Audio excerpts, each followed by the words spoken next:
Hyderabad metro రైలు రెండో దశ పనులను 32,237 కోట్ల వ్యయంతో చేపట్టనున్నారు.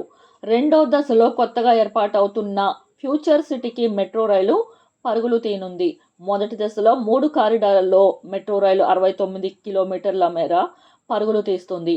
రెండో దశలో మరో 6 కారిడార్లలో 116.2 కిలోమీటర్ల మేర మెట్రో రైలు సేవలు విస్తరిస్తారు.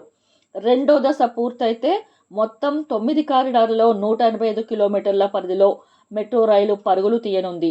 రెండో దశలో ఎయిర్పోర్టు నుంచి స్కిల్ యూనివర్సిటీ వరకు 40 కిలోమీటర్ల మేర మెట్రో రైలు వ్యవస్థను ఏర్పాటు చేయనున్నారు. ఆరాంఘర్ బెంగళూరు రహదారిపై కొత్త హైకోర్టు మీదుగా ఎయిర్పోర్టుకు మెట్రో రైలు మార్గం ఏర్పాటు చేయనున్నారు.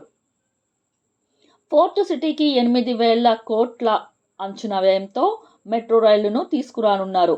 మెట్రో రెండో దశ డిపిఆర్లను త్వరలోనే కేంద్రం అనుమతి కోసం పంపనున్నారు.